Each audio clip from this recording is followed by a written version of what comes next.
This time on Rat and Cat, we're going to review the top wilderness survival stories from June 2019.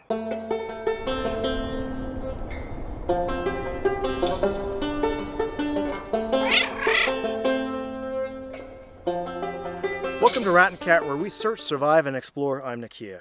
Virtually every day there are stories of people who survive some wilderness catastrophe. Some of those stories are amazing, some are strange.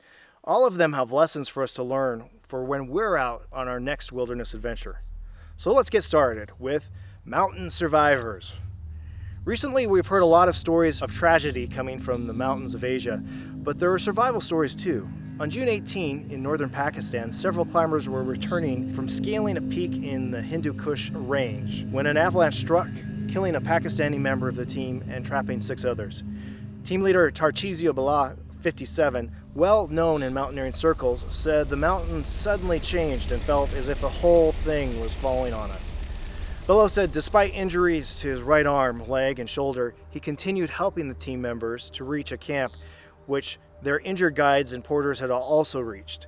The 6 surviving members were taken to a hospital in the nearby town of Gilgit to be treated for injuries. The 4 surviving Italians mourned the death of their fellow mountaineer, saying they would do whatever possible to help his family. "Life is an adventure. It shouldn't stop before death," said Bala.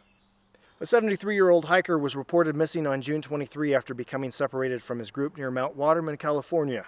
More than 70 people broke into 11 search teams, found Eugene Joe. He was discovered 7 days later, miles away from the original hike near Devil's Canyon in Angeles National Forest by the Altadena Mountain Rescue Team. Rescuers said that Joe had not eaten for most of the time he was lost and that he was drinking water out of Devil's Canyon Creek. 80-year-old James Clark was climbing Mount Washington, New Hampshire when he started to tire. He told his grandsons, aged 14 and 19, to go ahead to the summit and that he would meet them later at the visitor center. But temperatures started to drop and he became hypothermic. His grandsons returned by a different route and called for help when they realized he wasn't there. Searchers found Clark just after 1 a.m. He was treated for hypothermia and carried off the mountain. 2 other climbers died the same day from complications of exposure. Mount Washington is one of the United States' most dangerous hikes, with nearly 150 people killed on the mountain since 1849. In comparison, Mount Everest has a tally of about 308 fatalities. Outback survivors. After South Korean Jo Hee-han, aged 25, climbed Mount Tyson in Queensland, Australia, she took some pictures at the summit and then slipped and fell off an edge. She woke up several hours later and started to crawl and scrape her way through the bush. Han became stuck at the top of a waterfall with no way forward or back. Stuck there, she survived 6 days until rescuers found her. Alarmingly, a member of the public heard her shouts for help on the 2nd day of the ordeal, but didn't inform authorities until the 5th day. Water survivors. In Turkey, 3 men became separated from their boat when they jumped off to swim while waiting for the boat engine to cool down in the Marmara Sea. They were swept away from their boat by swift current and strong wind. 1 man survived after spending 12 hours drifting, but could not celebrate his rescue as 2 of his friends drowned, and his father died of a heart attack just after seeing him safe and sound. Back in North America, 2 men were fishing 9 miles off the shore of Lake Ontario in about 500 feet of water when waves ranging from 5 to 7 feet high hit the boat, causing it to take on water and sink. Both men were wearing life jackets and able to keep in contact until the rough waters separated them. After about 2 hours, a Canadian freighter located them. 1 man was in shock but was able to talk. The other was unresponsive and did not survive. And on Lake Catherine, Arkansas, a woman stepped into a boat and it exploded. There were about 10 people on board and nearly all suffered from burns. Somehow the woman's 2 babies made it out, though unharmed. She's hoping the incident will raise awareness for boaters. So remember, it's a good idea to look and smell for gas leaks each time you go on a new boating excursion. Animal attacks. Well, mostly bear attacks. A couple were hiking in the Carpathian Mountains in Romania when a brown bear attacked 23-year-old Andy Bauer. The bear clamped its jaws onto Bauer's right leg and tossed him from side to side.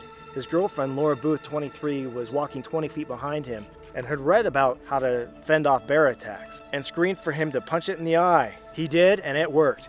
The bear fled. Booth left Bauer to bandage his own bleeding body while she searched for a cell phone signal to call for help. "I was in a state of shock, so I don't remember the pain anymore," Andy later said. And maybe you heard this one? A Russian man survived for a month with a broken back as the bear stored him for food in his cave. Extremely emaciated and unable to remember his last name or age, he somehow made it. Or did he?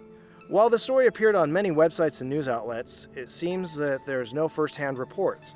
It comes down to one Russian newspaper that says a wealthy Russian man heard this story and passed it on. By all accounts, this story seems to be fake, generated to get more views and sell more papers. And there's one last animal attack survivor story.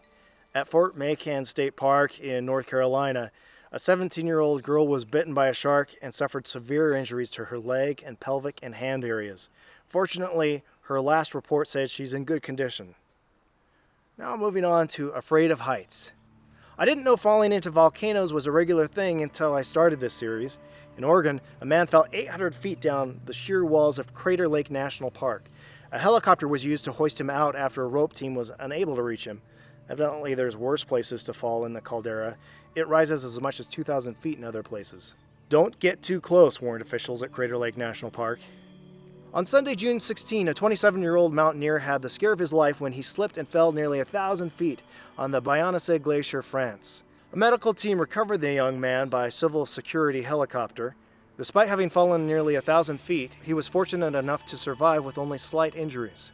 And in Thailand, a pregnant woman survived a 110-foot fall after being pushed off by her husband. 32-year-old Wang Nan was saved by landing on trees with thick layers of branches, but suffered severe injuries with multiple broken bones. The woman's child survived too. Her husband had the nerve to then threaten her in the hospital, but he has since been arrested on charges of attempted murder. Other survival stories worth mentioning. On the Arctic sea ice north of Alaska, a man survived being struck by a plane that was taking off from the sea ice on the Beaufort Sea, according to the National Transportation Safety Board. He had asked the pilot about taking some pictures of some Lego figurines for his kids on a nearby snowy bank, but the pilot didn't remember the conversation. The plane didn't climb as anticipated and veered off towards the man, striking him in the head and causing substantial damage to the left wing of the plane. The man said the last thing he remembered was looking up and seeing the wing of the plane headed for him, then waking up in a medevac helicopter on his way to Deadhorse. Desert survivors.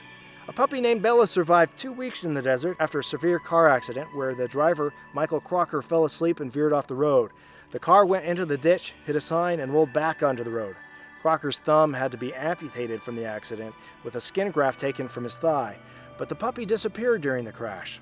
Worried about the dog, the family searched for days before asking rescue crews to help, and on the 13th day, Bella was found. Her leash was stuck in branches, and she hadn't had food or water for 13 days.